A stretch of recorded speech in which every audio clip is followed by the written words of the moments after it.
এ মালিক, এটা কেমন আমলনামা আমাদের হাতে তুলে দিলাম। এটার মধ্যে আমি কখন কি করলাম, আমি রাতের নিশীতে কখন কি করলাম, আমি কখন কি পরিকল্পনা করলাম, আমি কখন কি জল্পনা কল্পনা করলাম, আমি কোথায় গিয়ে কি করলাম, দুনিয়ার কোনো মানুষ দেখে নাই, আমার সন্তান আমার কর্ম দেখে নাই, আমার বিবি আমার কর্ম দেখে নাই, আমার বাবা আমার কর্ম দেখে নাই, আমার ছেলে আমার কর্ম দেখে নাই, সমাজের কেউ দেখে নাই, দেশের কেউ দেখে নাই। এমন জায়গায় গিয়ে আমি অপকর্ম করলাম যেটা কেউ দেখে নাই। ওগো মালিক, আমি তো দুনিয়ায় মনে করছিলাম আমাকে কেউ দেখে নাই, আমি বুঝো এই কাজটা করছি, কেউ দেখে নাই। আমি ডানে তাকায় দেখি কেউ নাই, বামে তাকায় দেখি কেউ নাই, সামনে তাকায় দেখি কেউ নাই, পিছনে তাকায় দেখি কেউ নাই। কিন্তু মালিক,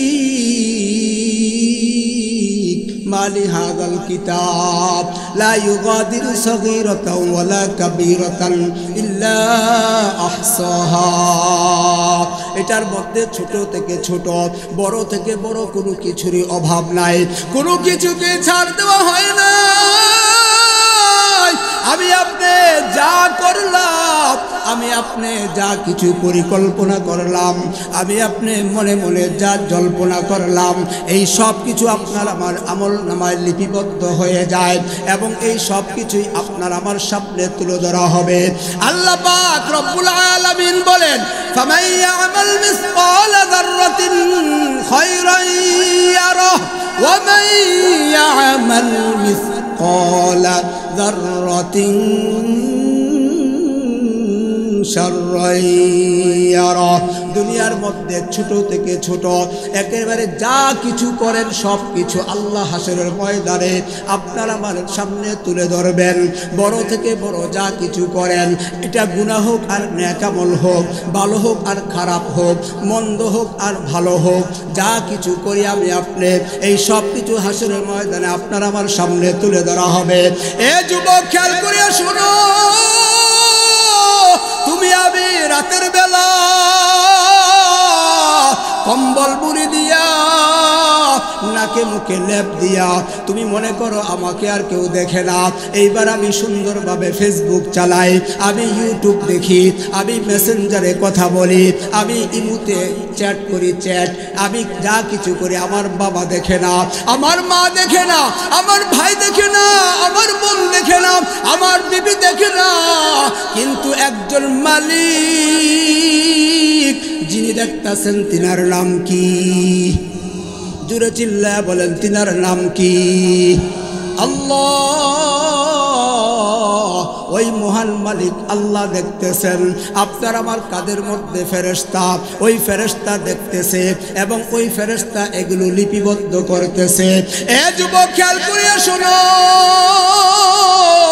ও নবীপুরের যুবক, আজকে গুনার তাড়নায় পইরা তুমি তোমার যৌবনের তাড়নায় পইরা অন্যায় করে ফেলো, গুনাহ করে ফেলো, তুমি তোমার যৌবনের তাড়নায় পইরা তুমি অপরাধ করে ফেলো, আর মনে মনে ভাবো আমাকে আর কেউ দেখে নাই, আমাকে পুলিশ দেখে নাই, আমাকে সমাজের কেউ দেখে নাই।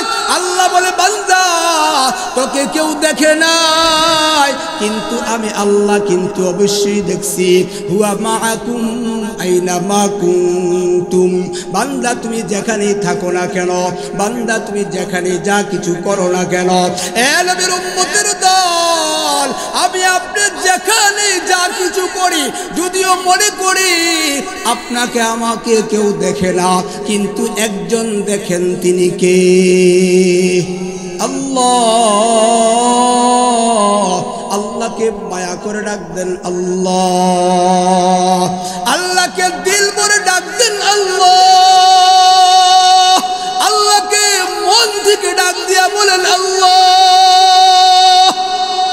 ও দয়ার মালিক, আল্লাহ আমাদের সব কিছু দেখেন। এই জন্য যখন যা কিছু করব তখন মনে করতে হবে আমি কাজটা ভালো করি না খারাপ করি, আমি যা করতেছি তা কি ভালো করতেছি না খারাপ করতেছি। আমার বিবেক দিয়ে আমি বিবেচনা করব, আমার মন দিয়ে আমি চিন্তা ফিকির করব। আমি আমার বিবেক দিয়ে যদি বিচার করি তাহলে আমার আপনার দ্বারা গুনাহ করা সম্ভব হবে না, আমার আপনার দ্বারা অন্যায় করা সম্ভব হবে না, আমার আপনার দ্বারা জুলুম অত্যাচার করা সম্ভব হবে না, আমার আপনার দ্বারা ভালো মালে খারাপ কিছু মিশানো সম্ভব হবে না, ঠিক কিনা? এলমের উম্মতের দল কুরআনে কারীমের সূরাত আলে ইমরানের 102 নম্বর আয়াত তেলাওয়াত করেছি। আল্লাহ পাক রব্বুল আলামিন এই আয়াতের মধ্যে দুইটা বিষয় কথা বলছেন। এক নম্বর ভয়, এক নম্বর ভয়ের কথা বলছেন। দুই নম্বর বলছেন তোমরা মুসলমান না হইয়া মৃত্যুবরণ করিও না, মুসলমান না হইয়া মৃত্যুবরণ করিও না। আল্লাহ পাক রব্বুল আলামিন বলেন ইয়া আইয়ুহাল্লাযীনা আমানুত্তাকুল্লাহ হাক্কা তুকাতিহি। এখানে একটা পাঠ, এরপরে বলেন ওয়ালা তামুতুন্না ইল্লিমুন। এক নাম্বার তুমি আল্লাহকে ভয় করো। কাকে? আল্লাহকে ভয় করো। ইয়া আইয়ুহাল্লাযীনা আমানু, হে ঈমানদার।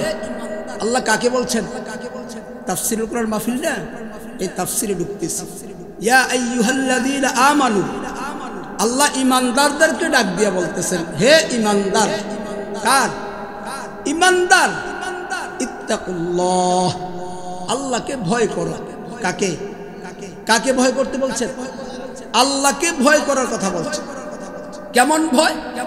হাক্কা তুকাতিহি, ভয় করার মতো ভয়। কি করার মতো? ভয় করার মতো ভয়, অর্থাৎ যেইভাবে আল্লাহকে ভয় করার দরকার, যেইভাবে আল্লাহকে ভয় করার প্রয়োজন, সেইভাবে ভয় করার কথা বলছে। সূরাত আলে ইমরান আয়াত নাম্বার 102। বাসায় গিয়ে দেখেন আল্লাহ কি বলছেন এই আয়াত। ইয়া আইয়ুহাল্লাযীনা আমানুত্তাকুল্লাহ, হে ঈমানদার আল্লাহকে ভয় করো। হাক্কা তুকাতিহি, ভয় করার মতো ভয় করো। এমন ভাবে ভয় করো যেমন ভাবে ভয় করলে গুনাহ থেকে বাঁচা যায়, যেমন ভাবে ভয় করলে চুরি থেকে বাঁচা যায়, যেমন ভাবে ভয় করলে অন্যায় থেকে বাঁচা যায়, যেমন ভাবে ভয় করলে ডাকাতি থেকে বাঁচা যায়, যেমন ভাবে ভয় করলে জিনা থেকে বাঁচা যায়, যেমন ভাবে ভয় করলে সুদ থেকে বাঁচা যায়, যেমন ভাবে ভয় করলে হারাম থেকে বাঁচা যায়, যেমন ভাবে ভয় করলে ঘুষ থেকে বাঁচা যায়, যেমন ভাবে ভয় করলে আল্লাহ ওয়ালা হওয়া যায়, যেমন ভাবে ভয় করলে আল্লাহ পাওয়া যায়, যেমন ভাবে ভয় করলে ঈমানদার হওয়া যায়, যেমন ভাবে ভয় করলে মুত্তাকি হওয়া যায়, যেমন ভাবে ভয় করলে মুহসিন হওয়া যায়, এমন ভাবে ভয় করার কথা আল্লাহ বলছেন। হে ঈমানদার তোমরা আল্লাহকে এমন ভাবে ভয় করো যেমন ভাবে ভয় করলে মুহসিন হওয়া যায়, যেমন ভাবে ভয় করলে ঈমানদার হওয়া যায়, যেমন ভাবে ভয় করলে মুত্তাকি হওয়া যায়। আল্লাহু আকবার। আল্লাহকে এমন ভাবে ভয় করতে বলা হয়েছে। আমরা তো দুনিয়া পুলিশে ভয় পাই, ঠিক কিনা বলেন? পুলিশের উপরে যদি র্যাব আসে আরো ভয় বাড়ে, র্যাবের উপরে যদি আর্মি আসে আরো ভয় বাড়ে, ঠিক কিনা বলেন? তাহলে বোঝা গেল ভয়েরও স্তর আছে। সমাজের লোক মেম্বারে ভয় পায়, ওয়ার্ডের লোক কাকে ভয় পায়? মেম্বারকে ভয় পায়। ভয় মানে না জানি আমার নামে কোনো বিচার টিচার যায় নাকি, ঠিক কিনা বলেন? এই ভয়টা আর কি। অথবা আমি যদি অন্যায় করি তাহলে তো মেম্বাররা এসে বিচার করবে। চেয়ারম্যানকে ভয় পায়, এমপিকে ভয় পায়। কিন্তু আল্লাহ কি বলেন? আল্লাহ বলেন বান্দা ঈমানদারদেরকে বলছেন। আল্লাহ কাফির মুশরিক বেঈমানকে বলে নাই। কেন বলে নাই? আল্লাহ জানে এরা আমাকে ভয় করবে না, ইহুদি এরা আমাকে ভয় করবে না, খ্রিস্টান এরা আমাকে ভয় করবে না। নাসারা এরা আমাকে ভয় করবে না, হিন্দু এরা আমাকে ভয় করবে না, অমুসলিম সে আমাকে ভয় করবে না। আমাকে যদি ভয় করে একমাত্র ইমানদাররাই ভয় করবে, ঠিক কিনা বলে? কারণ ইমানদাররা তারা জানে যে আমাদের একটা মৃত্যু আছে, আমাদের মৃত্যু নামক গাড়িতে চড়ে আমরা কবর নামক জায়গায় যেতে হবে, ঠিক কিনা বলেন? সেই কবর আমার জন্য অপেক্ষা করতেছে, মসজিদের খাটিয়া আমার জন্য অপেক্ষা করতেছে, আমার জন্য জীবনের শেষ গোসল যেটা বরুই পাতার গরম পানি দিয়া মশারির নিচে শোয়াইয়া আমাকে গোসল দিয়া দিবে, ঠিক কিনা বলেন? সেই গোসল আমার জন্য অপেক্ষা করতেছে। আমার জন্য জীবনের শেষ নামাজ যেই আজান হয়ে গেছে, আজানের এখনো নামাজ হয় নাই, সেই নামাজ সেই জামাত আমার জন্য অপেক্ষা করতেছে, সেটা হলো জানাজার নামাজ, ঠিক কিনা বলেন? আজান হয়েছে নি? হয়েছে। মুসলমান হইলে হয়েছে আর কি, আর যদি মুসলমান না হন তাহলে হয়েছে না। কারণ মুসলমানের সন্তান যখন জন্মগ্রহণ করে সাথে সাথে তার ডান কানে আজান দেওয়া হয় আর বাম কানে ইকামত দেওয়া হয়, ঠিক কিনা বলেন? কিন্তু আজকে সমাজে এমন হয়ে গেছে, আজান তো নাই, ইকামত তো নাই, এগুলি আস্তে আস্তে উঠে যাচ্ছে। অনেক মহিলা তো এমন আছে জানেও না যে আজান দিতে হয়, কারণ হসপিটালে হয়েছে সিজারে, ডাক্তার আইনা দিছে, দেওয়ার পরে সে খুব খুশি, আজানের খবর নাই, ঠিক কিনা বলেন? অধিকাংশ ছেলেমেয়ের সন্তানের কানে আজান হচ্ছে না। আবার অনেকে মনে করে, এই মাসালা সবাই জানে না, অনেকে মনে করে ছেলে হইলে আজান দিতে, মেয়ে হইলে আজান দেওয়া লাগবে, এমন আছে না নাই? ছেলে হইলে আজান দেয়, মেয়ে হইলে আজান দেয় না। ছেলে হোক আর মেয়ে হোক উভয়ের ডান কানে আজান বাম কানে ইকামত দিতে হবে। দিলে তার দিলের ভিতরে আল্লাহর বড়ত্ব, আল্লাহর ঘোষণা তার দিলের ভিতরে পয়দা হবে। আর এই সন্তান যখন বড় হবে সে কখনো নাস্তিক আর মুরতাদ হবে না, কোরআন বিরুদ্ধে কথা বলবে না, উলামায়ে কেরামদের বিরুদ্ধে কথা বলবে না, ঠিক কিনা বলে? আর যেই সন্তানের কানে আজান দেওয়া হয় না, ওই সন্তান বড় হইলে কি হইব? এটা বর্তমান সময়ে অনেক বাবা মা টের পাইতেছে, অনেক মা বাবা টের পাইতেছে। কি বলেন? সন্তান ইয়াবা খায়, বয়স কত? 12 বছর। সন্তান ট্যাবলেট খায়, বয়স কত? 15 বছর। 16 বছর, ক্লাস 6-এ পড়ে, আমি স্কুলের নাম বলবো, ক্লাস 6-এ পড়ে, তার বইয়ের ব্যাগের ভিতরে ইয়াবা ট্যাবলেট। আমার চোখের সামনে দেখা ইয়াবা ট্যাবলেট তার বইয়ের ব্যাগের ভিতরে। চিন্তা করতে পারছেন আমরা কোন সমাজে বাস করতেছি? এই ইয়াবা বাংলাদেশে তৈরি হয় না, এই বাবা নামক ট্যাবলেট বাংলাদেশে তৈরি হয় না, এগুলি তৈরি হয় মায়ানমার আর বার্মাতে। ওইগুলো বাংলাদেশে ঢুকে কোন দিয়া? আপনার সরকার কোথায় থাকে, ঠিক কিনা বলেন? এগুলো কিভাবে আসতেছে বাংলাদেশে? আপনি বিজিবি দিয়া রাখছেন, র্যাব দিয়া রাখছেন, বিভিন্ন বাহিনী দিয়া রাখছেন, এগুলি তাদের সাথে আতায়াত করে সম্পর্ক করেই আসে, এমনি এমনি আসে না। যাই হোক আমার ভাইয়েরা, সন্তান যদি ভালো করতে চান, সন্তানের 1 নম্বর দায়িত্ব হলো জন্মগ্রহণ করার পরে তার ডান কানে আজান আর বাম কানে ইকামত দিতে হবে।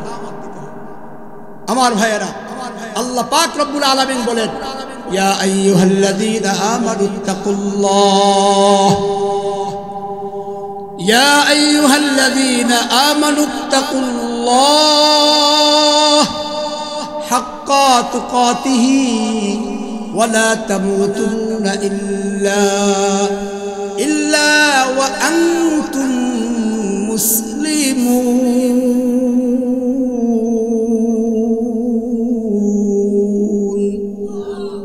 আল্লাহ পাক রব্বুল আলামিন বলেন, হে ঈমানদার, তোমরা আল্লাহকে ভয় করো। কেমন ভাবে ভয়? এমন ভাবে ভয় করো, ভয় করার মতো ভয়, অর্থাৎ দিনের বেলা যেমন ভয় করো, রাতের বেলা তেমন ভয় করো, লোকালয়ে যেমন ভয় করো, গোপনেও তেমন ভয় করো, প্রকাশ্যে যেমন ভয় করো, গোপনেও তেমন ভয় করো, লোকালয় মানুষের সামনে যেমন ভয়, একা একা যখন থাকি তখনও তেমন ভয়। আল্লাহকে এমন ভাবে ভয় করতে হবে। আশরাফ আলী থানভী রাহমাতুল্লাহি আলাইহি তিনি তার মুরিদদেরকে ডাকলেন, ডাকার পরে বলতেছে আমি তোমাদেরকে একটা পরীক্ষা করব, দেখি এই পরীক্ষায় কে পাস হয়ে যায়, এই পরীক্ষায় কে ফেল হয়ে যায়। ওদিকে তাকার করে পুলিশ হয়েছে নাকি? ভয় ফের না, পুলিশ হয়েছে। অনেকে আবার পুলিশ দেখলে দৌড় মারে। হ্যাঁ আমার ভাইয়েরা, আশরাফ আলী থানভী রহমাতুল্লাহি আলাইহি তিনি বলেন, ও আমার মুরিদেরা শোনো, তোমরা আগামীকাল সবাই একটা করে মুরগি জবাই করে নিয়ে আসবা, কিন্তু শর্ত হলো একটা, কেউ যেন না দেখে, কেউ যেন না দেখে, একেবারে গোপন জায়গায় গিয়া জবাই করবা, একা একা জবাই করবা, কাউকে সাথে নিবা না। এমন ভাবে শর্ত দিয়া থানভী রহমাতুল্লাহি আলাইহি তার মুরিদানদেরকে ছেড়ে দিলেন। এবার মুরিদানরা প্রত্যেকের বাড়িতে গেল, গিয়া অপেক্ষা করতেছে কখন মুরগি জবাই করবে। কেউ রাতের বেলা একা একা রুমের ভিতরে গিয়া ভিতর দিয়া দরজা লাগাইয়া বাতিগুলো অফ কইরা এরপরে জবাই করছে, আবার কেউ জঙ্গলে গিয়া জবাই করছে, আবার কেউ গোপন জায়গায় গিয়া জবাই করছে। অর্থাৎ স্বামী জবাই করে বিবি জানে না, সন্তান জবাই করে বাবা জানে না, এমন গোপন জায়গায় গিয়া গিয়া জবাই করছে। কিন্তু একটা মাত্র মুরিদ,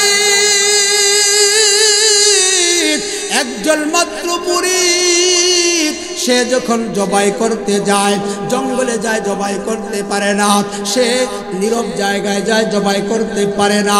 এইভাবে বহু চেষ্টা করতেছে জবাই করার জন্য, কিন্তু মুরগি জবাই করতে পারতেছে না।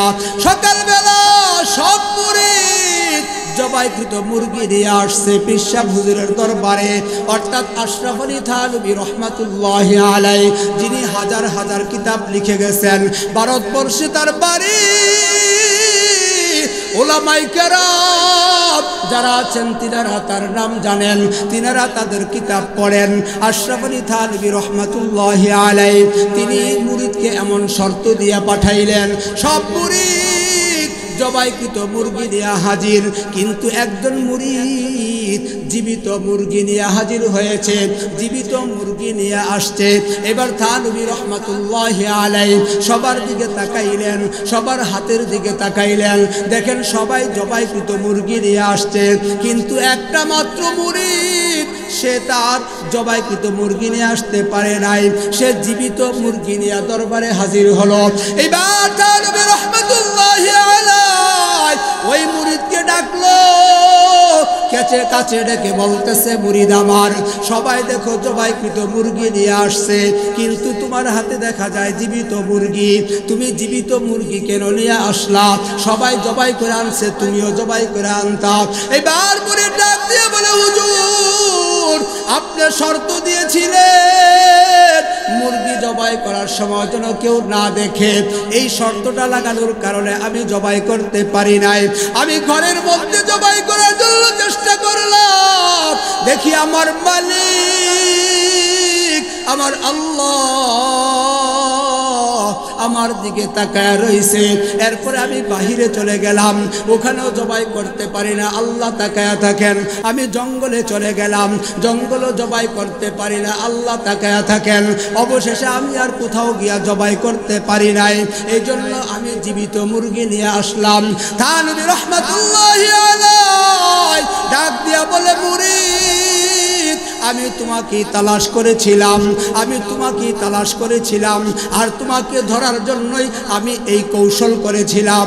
এই সব মুরিদ এখনো মুরিদ হতে পারে নাই, এখনো আল্লাহওয়ালা হতে পারে নাই, এখনো আল্লাহর ভয় তাদের ভিতরে ঢুকে নাই, এই জন্য তারা জবাই কইরা নিয়ে আসতে পারছে। আর তুমি আল্লাহর ওয়ালি হয়ে গেছো, আমি তোমাকে খেলাফত দিয়ে দিলাম, তুমি আমার খেলাফত প্রাপ্ত হয়ে গেলা, কারণ তোমার ভিতরে আল্লাহর ভয় ঢুকেছে। আল্লাহু আকবার। এই জন্য আল্লাহ বলেন, হাক্কা তুকাতিহি, এমন ভাবে ভয় করো যেমন ভাবে আল্লাহকে ভয় করার দরকার। অন্য আয়াতে আল্লাহ পাক রব্বুল আলামিন পয়গম্বরদেরকে বলছেন আল্লাহকে ভয় করার জন্য, ইয়া আইয়ুহান নাবিয়্যুত্তাকিল্লাহ ওয়ালা তুতিউল কাফিরিনা ওয়াল মুনাফিকিনা ওয়াদা' আযাহুম ওয়া তাওয়াক্কাল আলাল্লাহ। আল্লাহ পাক রব্বুল আলামিন নবীকে বলছেন, ইয়া আইয়ুহান নাবিয়্যুত্তাকিল্লাহ, হে পয়গম্বর আপনি আল্লাহকে ভয় করেন। আমার ভাইরা প্রশ্ন আসতে পারে, আল্লাহর নবীকে কেন ভয় করার কথা বলছেন? কেননা নবীর তো কোনো গুনাহ নাই, নবীদের কোনো অন্যায় নাই, নবীদের কোনো পাপ নাই, তাহলে আল্লাহর নবীকে কেন বললেন ভয় করার জন্য? আল্লাহ পাকের ভয় এমন একটা জিনিস, এটা নবীদের ভিতরেও থাকা দরকার, এইটা সাহাবীদের ভিতরেও থাকা দরকার, এটা সর্বসাধারণ সবার ভিতরে থাকা দরকার, ঠিক কিনা? এজন্য আল্লাহ পাক বলেন, ইয়া আইয়ুহান নাবিয়্যুত্তাকিল্লাহ, হে পয়গম্বর ও নবী আপনি আল্লাহকে ভয় করেন। সাহাবায়ে কেরাম আল্লাহকে ভয় করে চলছেন, পয়গম্বররা তো অবশ্যই আল্লাহর ভয় নিয়ে চলছেন, সাহাবায়ে কেরাম আল্লাহর ভয় নিয়ে চলছেন। উমর রাদিয়াল্লাহু তাআলা আনহুর জমানায়, উমর রাদিয়াল্লাহু তাআলা আনহুর জমানায় তিনি রাতের বেলা গোপনে গোপনে গ্রামগঞ্জে গিয়া হারতেন, একেবারে ছদ্মবেশে, তার রাজকীয় পোশাক না পরে। হযরত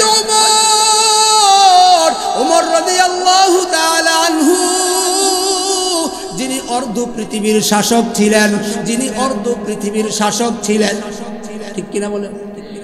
অর্ধ পৃথিবী শাসন করেছে। আল্লাহু আকবার। তার কি শক্তির কম ছিল? ক্ষমতা কম ছিল?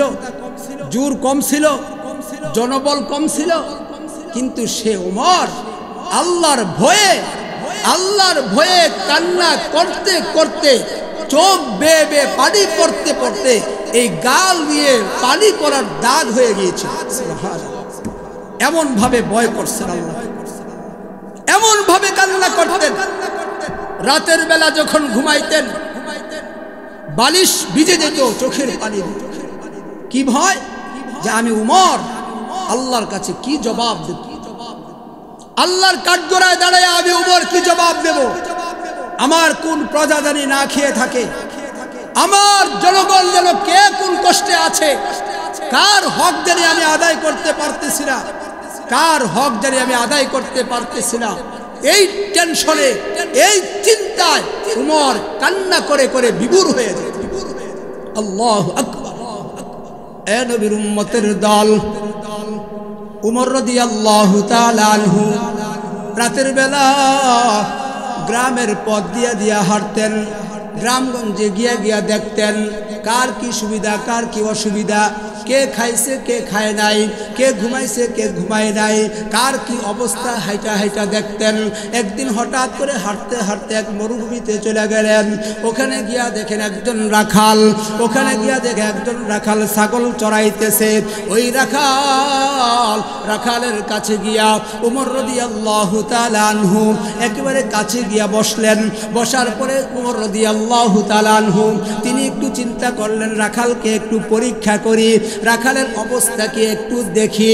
হযরত ওমর ওই রাখালকে প্রশ্ন করল, এ ভাই রাখাল, আমি একজন মুসাফির, আমি একজন পথিক, হাঁটতে হাঁটতে আমার খিদা লেগেছে, আমার পানির পিপাসা হয়েছে, আমাকে একটু বকরির দুধ দোহন করে দাও, ছাগলের দুধ একটু দোহন করে দাও, আমি যেন একটু পান করে খিদাটা নিবারণ করতে পারি। নবীর উম্মতের দল, হযরত উমর এই কথা বলার সাথে সাথে ওই রাখাল বলতেছে, ভাই শুনো, আমাকে তো দুধ দোহন করার অনুমতি দেওয়া হয় নাই, আমাকে শুধু বলা হয়েছে বকরি চড়াইবার জন্য, আমার দায়িত্ব হলো শুধু বকরি চড়ানো, কিন্তু দুধ দোহন করার জন্য দায়িত্ব দেয় নাই। এটা হলো আমার মালিকের দায়িত্ব, মালিক দোহন করে, কাজে আমি বকরির দুধ দোহন করতে পারবো না, আর আপনাকেও আমি দুধ খাওয়াইতে পারবো না। হযরত ওমর বলে, ভাই রাখাল, তোমার মালিক তো আর উপস্থিত নাই, তোমার মালিক তো আর দেখবে না, বুঝবেও না, কিন্তু আমাকে একটু দুধ খাওয়াইলে কি হবে? কয় না ভাই, আমি আপনাকে দুধ খাওয়াইতে পারবো না, আমি দুধ দোহন করতে পারবো না, এই অনুমতি আমার মালিক আমাকে দেয় নাই। হযরত ওমর আর একটু সামনে বাইরা এবার একটা প্রস্তাব করলো, ভাই রাখাল, আমি তোমাকে কিছু টাকা দেই, ওই টাকার বিনিময়ে তুমি আমাকে একটা বকরি দিয়ে দাও, তাহলে তোমারও কিছু টাকা পাওয়া হলো, আমারও হাজত, আমার প্রয়োজন মিটানো যাবে, আমার প্রয়োজনও মিটে যাবে। এইবার রাখাল বলে, না ভাই ভাই, আমি আপনাকে বকরি বিক্রি করতে পারবো না, আপনার কাছে আমি বকরি বিক্রি করতে পারবো না, কেননা একজন মালিক তো আমাকে দেখতেছেন, আমার বকরির মালিক যদিও দেখে না, কিন্তু আমার একজন মালিক আছে আল্লাহ, ওই আল্লাহ তো আমাকে দেখতেছেন। এবং হাসরের ময়দানে আল্লাহর আদালতের কাঠগড়ায় যখন আমাকে দাঁড় করানো হবে, আমাকে যখন জিজ্ঞাসা করা হবে, এ রাখাল, তোমাকে তো শুধু বকরি চড়াইবার অনুমতি দেওয়া হয়েছিল, শুধু বকরি চড়াইবার দায়িত্ব দেওয়া হয়েছিল, কিন্তু তুমি কেন অল্প টাকায় বকরি বিক্রি করে দিলা? তখন আমার কোনো জবাব থাকবে না। আমি রাখাল জাহান্নামের আগুন, কবরের আযাব আমি সহ্য করতে পারবো না, কাজে আমি আপনাকে বকরি দিতে পারবো না। হযরত ওমর চিন্তায় পড়ে গেল, আমার শাসন আমলে, আমার রাজ্যে একজন রাখালের ভিতরে যদি আল্লাহ পাকের এমন ভয় হয়ে থাকে, আল্লাহ পাকের এমন ভয় যদি তার ভিতরে থাকে, তাহলে আমি আজকে ওমর বড় খুশি। আল্লাহ, একজন রাখালের ভিতরে আল্লাহর কেমন ভয় পয়দা হয়েছে, ঠিক কিনা? আর আজকে আমাদের সমাজে কি অবস্থা চলতেছে, একটু ক্ষমতা পাইলে 12টা বাজায় দেয়, একটু সুযোগ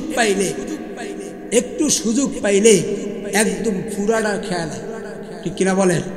শুধু সুযোগ পাইলেই সাথে। আর রাখালের ভিতরে আল্লাহর কি ভয় ছিল, দেখ, এই জন্যই আল্লাহ বলছেন, ইয়া আইয়ুহাল্লাযীনা আমানুত্তাকুল্লাহ ওয়া কুনু মা'আস সাদিকিন।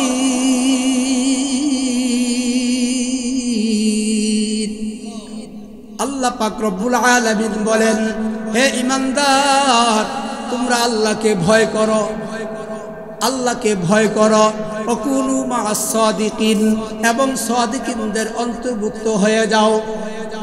তোমরা সাদিকিনদের সাথে থাকো, সাদিকিনদের আনুগত্য করো, তোমরা সত্যবাদীদের সাথে থাকো, সত্যবাদীদের আনুগত্য করো। অন্য আয়াতে আল্লাহ পাক রব্বুল আলামিন বলেন, ইয়া আইয়ুহাল্লাযীনা আমানুত্তাকুল্লাহ ওয়া কুলু কাওলান সাদীদা। আল্লাহ পাক রব্বুল আলামিন বলেন, হে ঈমানদার, তোমরা যখনই কথা বলো তখনই তোমরা সত্য কথা বলো, যখনই কথা বলো তখন চিন্তা করে কথা বলো। আল্লাহ পাক রব্বুল আলামিন যেখানে ডাক দিয়েছেন ঈমানদার বলে ডাক দিয়েছেন। আল্লাহ ঈমানদারদেরকে ভয়ের কথা বলছেন।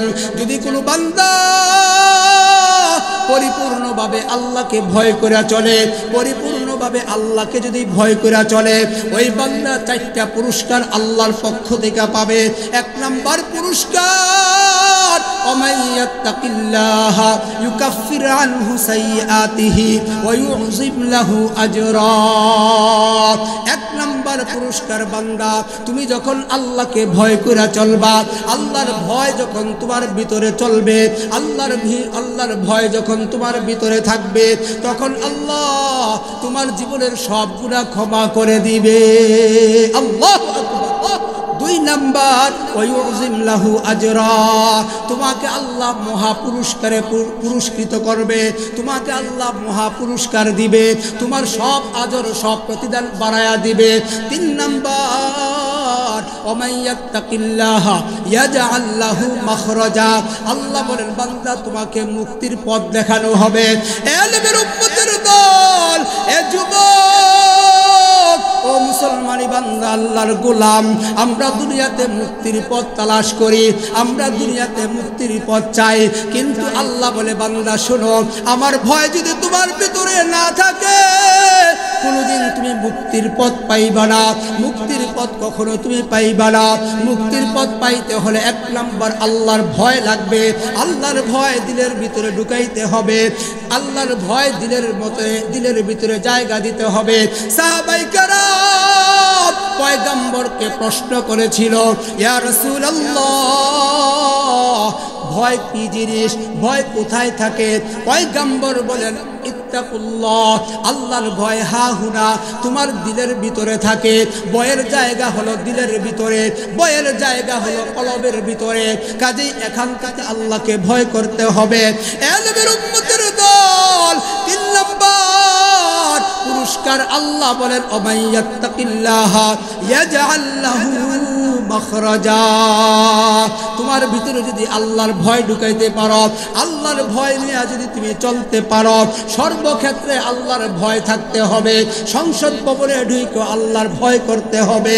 এমনকি আমি আপনি যা হই না কেন, যেখানেই থাকি না কেন, সব জায়গায় যদি আল্লাহর ভয় আমার ভিতরে থাকে, তাহলে আমার দ্বারা কোনো দুর্নীতি হবে না, আমার দ্বারা কোনো প্রজা কষ্ট পাবে না, আমার দ্বারা কোনো মানুষ কষ্ট পাবে না। ঠিক কিনা? আল্লাহর ভয় যদি থাকে, মানুষ ডাকাতি করতে পারবে না। আল্লাহর ভয় যদি থাকে, মানুষ চুরি করতে পারবে না। আল্লাহর ভয় যদি মানুষের ভিতরে থাকে, তাহলে মানুষ কখনো পুরুষ নারী হইতে পারবে না, নারী কখনো পুরুষ হওয়ার চেষ্টা করবে না। আল্লাহর ভয় না থাকার কারণে, এদের ভিতরে আল্লাহর ভয় না থাকার কারণে, এদের ভিতরে কবরের ভয়, হাসরের ভয়, ফুলসিরাতের ভয়, মিজানের ভয়, এই সমস্ত ভয় না থাকার কারণে আজকে যা মনে চায় তা করতে পারে। ঠিক কিনা? ও নবীর উম্মতের দল, আল্লাহ পাক রব্বুল আলামিন বলেন, ওমাইয়াত্তাকিল্লাহ, যার ভিতরে আল্লাহর ভয় থাকবে, ইয়াত্তাকিল্লাহ ইয়াজআল লাহু মাখরাজা, আমি তার মুক্তির পথ খুলে দেই, আমি তার জান্নাতের রাস্তা সহজ করে দেই, আমি তার জান্নাতের রাস্তা একেবারে কাছে এনে দেই। আর 4 নম্বর, ওমাইয়াত্তাকিল্লাহ ইয়াজআল লাহু মাখরাজা ওয়া ইয়ারযুকুহু মিন হাইসু লা ইয়াহতাসিব। 4 নম্বর, আমি তাকে বেহিসাব রিজিক দিয়ে থাকি। আল্লাহু আকবার। এই 4টা বিষয় বুঝছেন? আল্লাহর ভয় যদি আপনার আমার ভিতরে থাকে, 1 নম্বর, আমাদের গুনাহ আল্লাহ ক্ষমা করে দিবেন। সুবহানাল্লাহ কইতেন না? 2 নম্বর, আল্লাহ তাআলা আমাদেরকে মহা পুরস্কারে পুরস্কৃত করবে। 3 নম্বর, আল্লাহ মুক্তির পথ খুলে দিবেন, জান্নাতের রাস্তা সহজ করে দিবেন। 4 নম্বর, আল্লাহ তাআলা বেহিসাব রিজিক দান করবেন, যে রিজিকের জন্য আমরা সকাল থেকে সন্ধ্যা পর্যন্ত মাথার ঘাম পায়ে ফেলাই। ঠিক কিনা বলে? সকাল থেকে সন্ধ্যা পর্যন্ত রিজিকের তালাশ করতে থাকি, রিজিকের জন্য ঘুরতে থাকি, রিজিকের জন্য সবকিছু করি। রিজিক বলতে কি বোঝা যাবে? রিজিক এটা সমষ্টিগত, রিজিক এটা ব্যাপক অর্থ। আল্লাহ রিজিক দ্বারা আপনার আমার সুখ শান্তি বুঝাইছেন, এই রিজিক দ্বারা আপনার আমার দুঃখ বুঝাইছেন, রিজিক দ্বারা আপনার আমার ভালো কিছু বুঝাইছেন, আপনার আমার কল্যাণ বুঝাইছেন। আমি আপনি যখন ছোট্ট কুড়ের ঘরে থাকবো, মাটির ঘরে থাকবো, সনের ঘরে থাকবো, কিন্তু সুখে শান্তিতে থাকবো, এটাও আল্লাহর পক্ষ থেকে রিজিক। এটাও কি আল্লাহর পক্ষ থেকে রিজিক। আমি আপনি যখন বিশাল অট্টালিকায় থাকবো, বিশাল ভবনে থাকবো, শান্তিতে থাকবো, সুখে শান্তিতে বসবাস করব, এটা আল্লাহর পক্ষ থেকে রিজিক। সুখ শান্তি এটাও রিজিক। এটাও কি রিজিক। শুধু টাকা পয়সা, ধন দৌলত, গাড়ি বাড়ি ইত্যাদি হইলেই রিজিক হয় না। বলে আমার আল্লাহ অনেক রিজিক দিছে, না, শুধু টাকা পয়সার মধ্যে রিজিক না, টাকা পয়সা যার মধ্যে নাই তাকেও আল্লাহ রিজিক দিচ্ছেন, সুখ শান্তি দিচ্ছেন। ঠিক কিনা বলেন আমার ভাইয়েরা? এই 4টা বিষয়, এই 4টা বিষয় আল্লাহ দান করবে কাকে? যার ভিতরে আল্লাহর ভয় থাকবে। যার ভিতরে কি থাকবে? আল্লাহ পাকের ভয় থাকবে। আমার ভাইয়েরা, এই জন্য আমি যে আয়াত তেলাওয়াত করেছি, ওই তেলাওয়াতকৃত আয়াতে আল্লাহ বলছেন যে, হে ঈমানদারেরা, তোমরা আমি আল্লাহকে ভয় করো, এমন ভাবে ভয় যেমন ভাবে ভয় করার দরকার, যেমন ভাবে ভয় করার দরকার। যখন যেই পজিশনে থাকি, যখন যেই অবস্থায় থাকি, ইত্তাকুল্লাহ হাইসুমা কুনতুম, আল্লাহ বলেন তোমরা আল্লাহকে ভয় করো যখন যেই অবস্থায় থাকো। সুখ হইলে আল্লাহর ভয় থাকে না, বেশি টাকা পয়সা হইলে আল্লাহর ভয় থাকে না, উঠা যায়। ঠিক কিনা বলেন? টাকা পয়সা বেশি হয়েছে, এখন আর ভয় করে না, যখন যেটা মন চায় তখন সেটা করে, যখন যা মনে চায় তা করে ফেলে। কিন্তু আল্লাহ বলে, না বান্দা, সর্ব অবস্থা আল্লাহকে ভয় করো, সর্ব অবস্থায় আল্লাহকে ভয় করো। তুমি সুখে থাকো আল্লাহর ভয়, দুঃখে থাকো তখনও আল্লাহর ভয়। টাকা পয়সা নাই তখনও আল্লাহর ভয় নিয়ে চলো, টাকা পয়সা হয়েছে তখনও আল্লাহর ভয় নিয়ে চলো। ইত্তাকুল্লাহ হাইসুমা কুনতুম, আল্লাহকে ভয় করো তুমি যেই অবস্থায়, যখন যেই অবস্থায় থাকো। সুবহানাল্লাহ। অন্য আয়াতে বলেন, ইন্না আকরামাকুম ইনদাল্লাহি আতকাকুম, ইন্না আকরামাকুম ইনদাল্লাহি আতকাকুম। আল্লাহ পাক রব্বুল আলামিন বলেন, তোমাদের মধ্যে সবচেয়ে সম্মানিত ওই ব্যক্তি, তোমাদের মধ্যে সবচেয়ে দামি ওই ব্যক্তি যার ভিতরে যত বেশি আল্লাহর ভয়, যার ভিতরে যত বেশি আল্লাহর ভয় থাকবে সে তত বেশি আল্লাহর কাছে প্রিয় হয়ে যাবে, সে তত বেশি আল্লাহর কাছে দামি হয়ে যাবে, সে তত বেশি আল্লাহর কাছে সম্মানিত হয়ে যাবে। আমরা দুনিয়ার সম্মানকে সম্মানিত মনে করি ঠিক, কিন্তু যদি আল্লাহর ভয় না থাকে তাহলে সে প্রকৃত সম্মানিত না।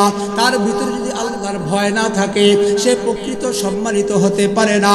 প্রকৃত সম্মানিত ওই ব্যক্তি যার ভিতরে আল্লাহ পাকের ভয় থাকে। ঠিক কিনা বলে আমার ভাইয়েরা?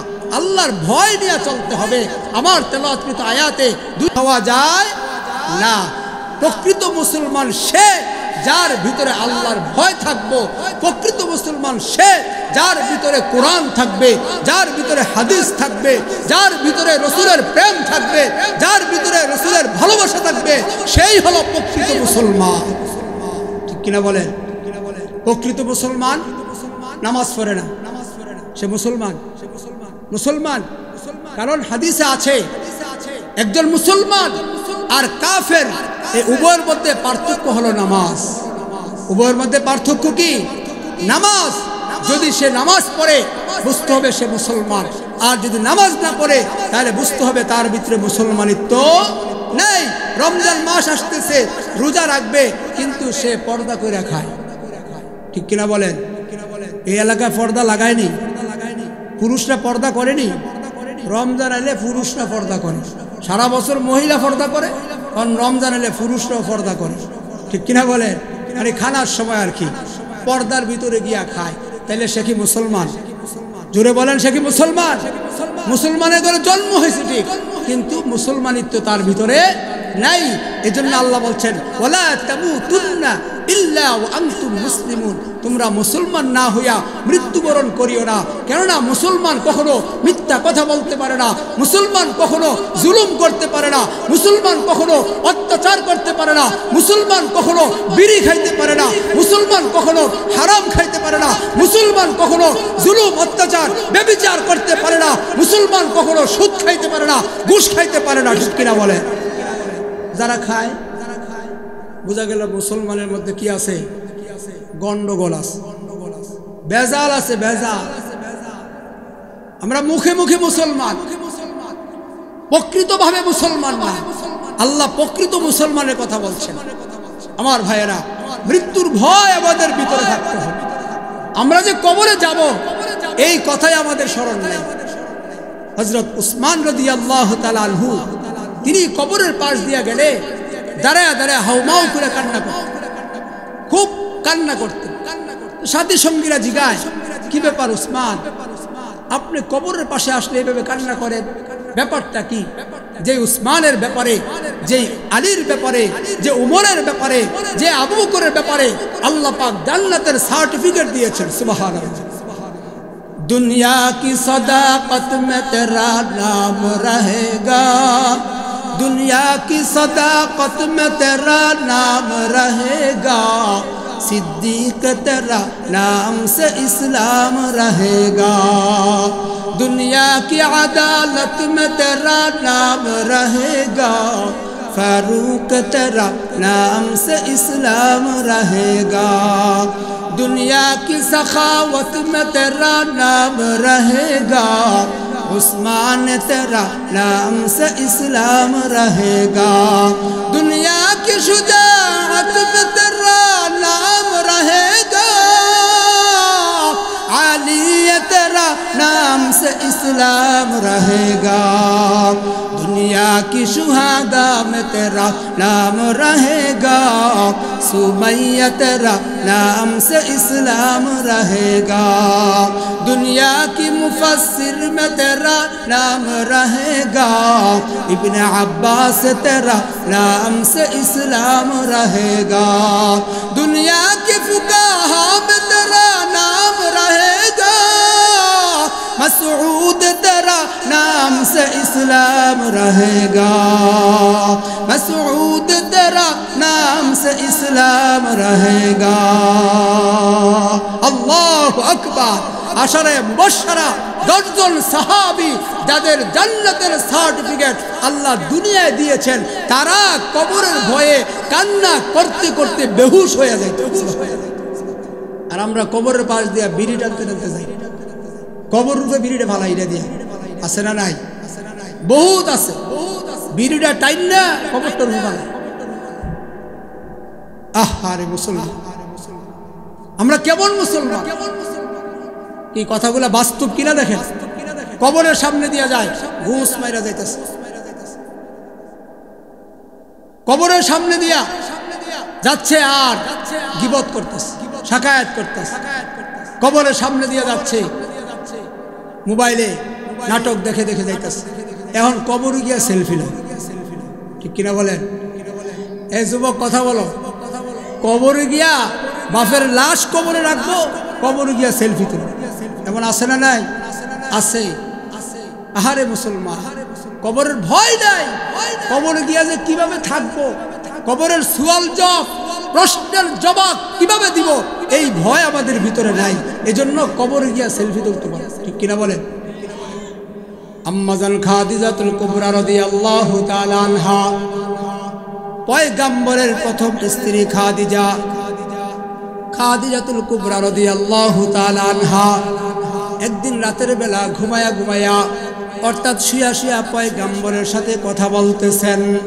এরপরে পয়গম্বরকে আবদার করলেন, আবদার জানাইলেন, ও পয়গম্বর, আপনার কাছে আমার 4টা আবদার, অর্থাৎ 4টা দাবি আপনার উপর আমার। পয়গম্বর বললেন, কি ব্যাপার খাদিজা? এই এত বছর হয়ে গেল বিয়া হইল, কিন্তু কোনোদিন তুমি আমার কাছে কোনো জিনিস চাও নাই, কোনো দাবি করো নাই, কোনো আবদার করো নাই।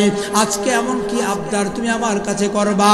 খাদিজা বলেন, পয়গম্বর, ওগো স্বামী আমার, আপনি আমার সাথে ওয়াদা করেন, আপনি আমার সাথে কমিটমেন্ট করেন, আপনি আমার সাথে প্রতিশ্রুতি করেন, এই 4টা আবদার আপনি রক্ষা করবেন কিনা, এই 4টা দাবি আমার পূরণ করবেন কিনা। আমি আপনার কাছে স্ত্রী হিসাবে কোনো কিছু চাই নাই, দুনিয়ার কোনো বালা, দুনিয়ার কোনো শান শৌকত, দুনিয়ার কোনো মজা আনন্দ উল্লাস কিছুই চাই নাই, দুনিয়ার টাকা পয়সা ধন দৌলত কিছুই চাই নাই। কিন্তু আমি আপনাকে ধন দৌলত দিয়া সাহায্য করেছি, আমি আপনাকে টাকা পয়সা দিয়া সাহায্য সহযোগিতা করেছি, কিন্তু আপনার কাছে আমি কোনো কিছু চাই নাই। এ নবীপুরের মা,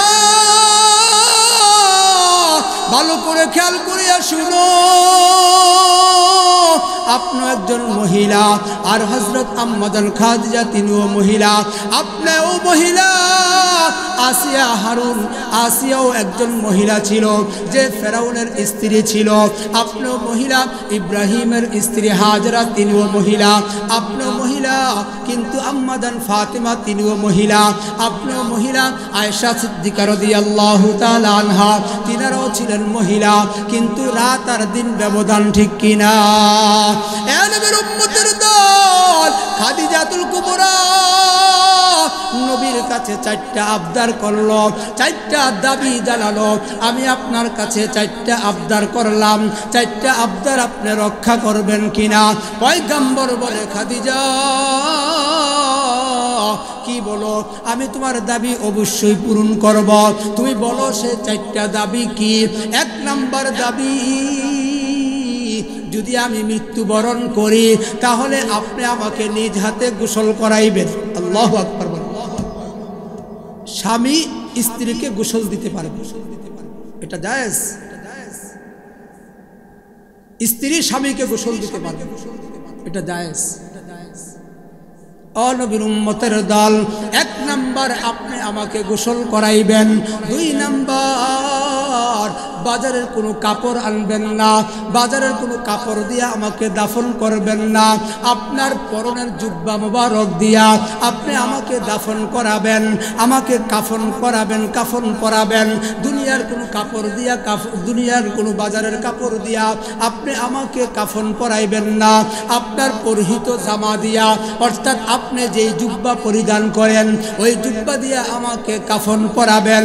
3 নাম্বার, ওগো স্বামী আমার, আমি যখন কবরে শুইব, আমার লাশটা যখন কবরে রাখবেন, রাখার আগে আগে আপনি একবার আমার কবরটার মধ্যে শুইবেন, শোয়ার পরে এরপরে আমাকে শোয়াইবেন। 4 নাম্বার দাবি, আপনি সবাই যদি কবর সাইরা চলে আসে, আমাকে দাফন করানোর পরে সবাই কবর সাইরা চলে আসবে, কিন্তু আপনি আসতে পারবেন না যতক্ষণ না আমার সওয়াল জবাব শেষ না হয়। আমার কবরের জবাব, প্রশ্নের জবাব যতক্ষণ না আমি খাদিজা দিতে না পারি গো, ততক্ষণ পর্যন্ত আপনি কবর সাইরা আসবেন না। এই 4টা দাবি আপনার কাছে আমার। পয়গম্বর বলে, ও খাদিজা, অবশ্যই অবশ্যই আমি তা পূর্ণ করব। যখন খাদিজা দুনিয়া থেকে ইন্তেকাল করেন, তখন তিনি পয়গম্বর আলাইহিস সালাতু ওয়াস সালাম নিজ হাতে খাদিজাকে গোসল দিয়েছেন। 2 নাম্বার, নবীর পরনের পোশাক দিয়া খাদিজাকে কাফন করেছেন। 3 নাম্বার, পয়গম্বর আগে কবরে শুইছেন, এরপরে খাদিজাকে শুয়াইছেন। 4 নাম্বার, খাদিজাতুল কুবরাকে যখন দাফন করা হয়, যখন মাটি দেওয়া হয়, এরপরে সবাই চলে আসছে, কিন্তু পয়গম্বর নবী কবর ছেড়ে আসতেছেন না। আর নবী যদি কবর ছেড়ে না যায়, ওই কবরে ফেরেশতাও আসতে পারতেছে না। পয়গম্বর কবরে বসে দাঁড়ায় রইল, কিন্তু ফেরেশতারা অপেক্ষা করতেছে যতক্ষণ নবী কবরে থাকবে, কবরের পাশে দাঁড়ায়া থাকবে, ততক্ষণ পর্যন্ত কেউ আসতেছে না, কোনো ফেরেশতা আসতেছে না, দাঁড়ায় রইল। সাহাবায়ে কেরাম বলেন, ইয়া রাসূলুল্লাহ, ইয়া হাবিবাল্লাহ, আপনাকে বলার মতো সাহস আমাদের নাই, তারপর বলতে হয় তাড়াতাড়ি কবর ছাইরা চলে আসেন। আমরাও কিন্তু এই কথাটা বলি, বলেন বলি না, এই তাড়াতাড়ি কবর ছাড়া, তাড়াতাড়ি কবর ছাড়া, কবর ছেড়ে চলে আসো। এ নবীর উম্মতের দল, পয়গম্বর কবর ছেড়ে আসতেছে না। আল্লাহ পাক রব্বুল আলামিন জিবরাইল আমিনকে পাঠায়া দিল, এ জিবরাইল যাও যাও আমার পয়গম্বরের কাছে যাও, গিয়ে বলো আমার পয়গম্বর যেন কবর ছেড়ে চলে যায়, কেননা আমার নবী, আমার হাবিব যতক্ষণ কবরের পাশে থাকবে ততক্ষণ ফেরেশতা যাবে না, ফেরেশতা যাওয়ার সাহসও করবে না, তাকে প্রশ্ন করবে না, আর তার সওয়াল জবাবও হবে না। কাজেই আমার পয়গম্বরকে যেতে বলো, আমার পয়গম্বরকে কবর ছেড়ে দিতে বলো। জিবরাইল আমিন এসে বলে, ইয়া রাসূলুল্লাহ, ইয়া হাবিবাল্লাহ, আপনি যদি দাঁড়ায়া থাকেন ফেরেশতা আসবে না, কাজেই আপনি তাড়াতাড়ি কবর ছেড়ে চলে যান। পয়গম্বর বলে, জিবরাইল আমি ততক্ষণ পর্যন্ত যাব না যতক্ষণ না আমার খাদিজার সওয়াল জবাব, আমার খাদিজার প্রশ্নের জবাব আমি পয়গম্বর না দিব, ততক্ষণ পর্যন্ত আমি কবর ছেড়ে যেতে পারবো না। এ মুসলমান, ও নবীপুরের মা, ভালো করে খেয়াল করিয়া শুনেন, বাসাবাড়ি থেকে খেয়াল করিয়া শুনেন, কবরের সওয়াল জবাব কত কঠিন হয়ে যাবে, কবরের সওয়াল জবাব কত কঠিন হয়ে যাবে। এ নবীর উম্মতের দল, পয়গম্বর কবর ছেড়ে যায় না। এরপরে জিবরাইল আমিন গিয়া আল্লাহকে বললেন, আল্লাহ, খাদিজার সওয়াল জবাব যতক্ষণ না হবে ততক্ষণ আপনার হাবিব কবর ছেড়ে যাবে না। আল্লাহ পাক রব্বুল আলামিন পয়গম্বরকে ডাক দিয়া বলেন, পয়গম্বর, ও হাবিব আমার, আপনি হবে একা একা, কেউ যাবে না তারা, ছাড়তে হবে মায়ার বন্ধন, ছাড়তে হবে মায়ার বন্ধন চিরদিনের লাগিয়া, ঠিক কিনা? 3.5 হাত জায়গা পাবি, পাবি না রে বিছানা। 3.5 হাত জায়গা পাবি, পাবি না রে বিছানা। যেতে হবে খালি হাতে, যেতে হবে খালি হাতে, সঙ্গে কিছুই যাবে না। 3.5 হাত জায়গা পাবি, পাবি না রে বিছানা। 3.5 হাত জায়গা পাবি, পাবি না রে বিছানা। এ নবীর উম্মতের দল, এ নবীর উম্মতের দল, কবরের ভয়, হাসরের ভয়, ফুলসিরাতের ভয়, মিজানের ভয় আমাদের মধ্যে থাকতেই হবে।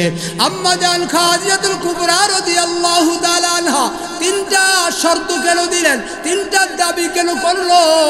খাদিজাতুল কুবরা রাদিয়াল্লাহু তাআলা আনহা জানে যেই পয়গম্বর নিজ হাতে আমাকে গোসল করাইবেন, ওই পয়গম্বরের হাত আমার, ওই পয়গম্বরের হাত আমার শরীর স্পর্শ করবে, কাজে আমার শরীরে জাহান্নামের আগুন জ্বলতে পারে না। 2 নাম্বার, ওই পয়গম্বরের পোশাক যদি আমাকে পরিহিত করা হয়, আমাকে পরায়া দেওয়া হয়, তাহলে কখনো এই পোশাকের উপর শাস্তি আসতে পারে না। 3 নাম্বার, কবরের মধ্যে যদি পয়গম্বরের পিঠ লাগে, ওই কবরে কখনো কখনো শাস্তি হবে না, ওই কবরে কখনো জাহান্নামের আগুন আসতে পারে না। এই জন্য 4টা শর্ত দিলেন, 4টা দাবি জানাইলেন। এ নবীর উম্মতের দল, বাদশাহ হারুনুর রশিদ তিনি মৃত্যুর আগে ওসিয়ত করে গেছিলেন, এ প্রজারা শুনো, আমলারা শোনো, আমি যদি দুনিয়া থেকে বিদায় হয়ে যাই, আমার এই হাতটা তোমরা বাহিরে রাখবা, আমার এই হাতটা তোমরা কাফনের ভিতরে ঢুকাইয়া দিবা না, আমার হাতটা কাফনের বাহিরে রাখবা। এই উদ্দেশ্য কিটা, এই উদ্দেশ্য কি জানবার জন্য চাইল। প্রজারা আমলারা জিজ্ঞাসা করলো, আপনি একজন বাদশাহ, আপনাকে আমরা এইভাবে কিভাবে কাফন করাবো, এইভাবে কিভাবে দাফন করব, কেমনে আপনার হাতটা বাহিরে রেখা দাফন করব? বাদশাহ হারুনুর রশিদ বুঝাই দিল, আমি একজন বাদশাহ হওয়া সত্ত্বেও, আমি একজন প্রেসিডেন্ট হওয়া সত্ত্বেও, আমি একজন প্রধানমন্ত্রী হওয়া সত্ত্বেও আমার হাতটা খালি হাতে যায়, আমার খালি হাতে আমি কবরে যাইতেছি। কবরে এই ধন সম্পদ যাবে না, কবরে টাকা যাবে না, পয়সা যাবে না, কবরে ধন দৌলত কিছুই যাবে না, কবরে যাবে একমাত্র নেক আমল। ইন্নাল্লাযীনা আমানু ওয়া আমিলুস সালিহাত কানাত লাহুম জান্নাতুল ফিরদাউসি নুজুলা। আল্লাহ পাক রব্বুল আলামিন বলেন, নিশ্চয়ই যারা ঈমানদার, ঈমান আনার পরে নেক আমল করে, যারা ভালো কাজ করে, তাদের জন্য আল্লাহ রেখেছেন জান্নাত। এ নবীর উম্মতের দল, ওয়ালা তামুতুন্না, তোমরা মৃত্যুবরণ করিও না, ওয়ালা তামুতুন্না ইল্লা ওয়া আনতুম মুসলিমুন, মুসলমান না হয়ে মৃত্যুবরণ করিও না। কাজে আমাদের মুসলমান হতে হবে, অর্থাৎ নামাজ, 5 ওয়াক্ত নামাজ সঠিকভাবে আদায় করতে হবে। 5 ওয়াক্ত নামাজ মসজিদে গিয়ে আদায় করতে হবে। অনেকের দেখি দাড়ি নাই, দাড়ি রাখতে হবে। মাথায় টুপি পরা সুন্নত, সুন্নত আদায় করতে হবে। সুন্নতি লেবাস পরা পয়গম্বরের সুন্নত, কাজে আমাদের সুন্নতি লেবাস থাকতে হবে। এ যুবক, আজকে আমরা মাথার চুল কাটি, বিভিন্ন নায়কদেরকে ফলো করি, আমরা খেলোয়াড়দেরকে ফলো করি, কিন্তু পয়গম্বর বলেন শোনো, পয়গম্বর বলেন শোনো, তোমরা যখন মাথার চুল কাটবা তখন পয়গম্বরকে ফলো করতে হবে। পয়গম্বর কিভাবে মাথার চুল কাটছেন, পয়গম্বর কিভাবে জামা পরিধান করছে, এটা ফলো করতে হবে। পয়গম্বর কিভাবে খাবার খাইছেন, এটা ফলো করতে হবে।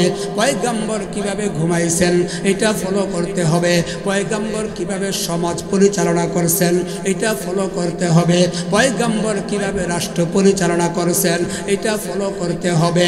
কাজেই আমাদের মৃত্যুর কথা স্মরণ করতে হবে। প্রতিটা সময়, প্রতিটা মুহূর্তে মুহূর্তে যদি আমরা মৃত্যুর কথা স্মরণ করতে পারি তাহলে আমাদের দ্বারা গুনাহ হবে না, আমাদের দ্বারা অন্যায় হবে না, আমাদের দ্বারা কোনো অপরাধ হবে না। কাজেই মৃত্যুর কথা স্মরণ করতে হবে। পয়গম্বর বলেন কোনো বান্দা, কোনো ঈমানদার মুমিন প্রত্যেক দিন যদি কমপক্ষে 20 বার যদি মৃত্যুর কথা স্মরণ করে তাহলে তার দ্বারা কোনো গুনাহ হবে না, তার দ্বারা কোনো অন্যায় অপরাধ হবে না। কাজেই 20 বার, কমপক্ষে 20 বার মৃত্যুর কথা স্মরণ করতে হবে। এ নবীর উম্মতের দল, এই দুনিয়া থাকার জায়গা না। বাল তুসিরুনাল হায়াতাদ দুনিয়া ওয়াল আখিরাতু খায়রু ওয়া আবকা। আল্লাহ বলেন দুনিয়া এটা হলো ক্ষণস্থায়ী জিন্দেগি, দুনিয়া কেউ থাকতে পারে নাই, থাকতে পারবেও না। কাজেই আমাদের আখিরাত হলো সবচেয়ে বড় জিন্দেগি। এই দুনিয়ার জিন্দেগি পাইলেও শেষ হবে, না পাইলেও শেষ হবে, খাইলেও শেষ হবে, না খাইলেও শেষ হবে, ঠিক কিনা বলেন? কিন্তু আখিরাতের জিন্দেগি যদি না পাই তাহলে কিন্তু আমাদের কপালে লড়া দশা। আখিরাতের জিন্দেগি যদি সুখময় না হয় তাহলে আমাদের কিন্তু খুব খারাপ দশা হবে। এই জন্য আখিরাতকে চিন্তা করতে হবে। এ নবীর উম্মতের দল, ইয়া আইয়ুহাল্লাযীনা আমানুত্তাকুল্লাহ হাক্কা তুকাতিহি ওয়া লা তামুতুন্না ইল্লা ওয়া আনতুম মুসলিমুন। আল্লাহর ভয় নিয়ে চলতে হবে এবং মুসলমান না হইয়া মৃত্যুবরণ করিও না। আমার তেলাওয়াতকৃত হাদিস, পয়গম্বর বলেন আল কবরু রাউযাতুম মির রিয়াজিল জান্নাহ। কবরটা কারোর জন্য জান্নাতের বাগান হয়ে যাবে, কারোর জন্য কবরটা ফুলের বাগান হয়ে যাবে। আও হুফরাতুম মিন হুফারিন নার। আবার কারোর জন্য কবরটা হয়ে যাবে জাহান্নামের টুকরা, কারোর জন্য হয়ে যাবে জাহান্নামের গর্ত। ইন্নাল আবরারা লাফি নাঈম ওয়া ইন্নাল ফুজ্জারা লাফি জাহিম। আল্লাহ পাক রব্বুল আলামিন বলেন জেনে রাখো, কারোর কবরটা হয়ে যাবে জান্নাতের বাগান, কারোর কবর হবে জাহান্নামের টুকরা। আল্লাহ না করো, আল্লাহ না করো, যদি জাহান্নামের টুকরা হয়ে যায় আপনি আমি সহ্য করতে পারবো না, জাহান্নামের শাস্তি সহ্য করতে পারবো না। আল্লাহ পাক রব্বুল আলামিন আমাদের সকলের জিন্দেগীর গুনাহ ক্ষমা করে দে, বলেন আমিন। আল্লাহ পাক আমাদের সবাইকে মাফ করে দে।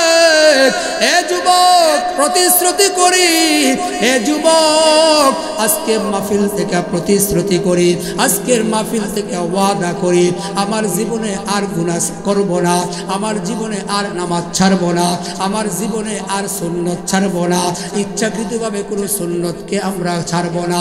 এই প্রতিশ্রুতি যদি দিয়া আমরা মাহফিল থেকে যাইতে পারি তাহলে আজকের মাহফিল সফল হয়ে যাবে।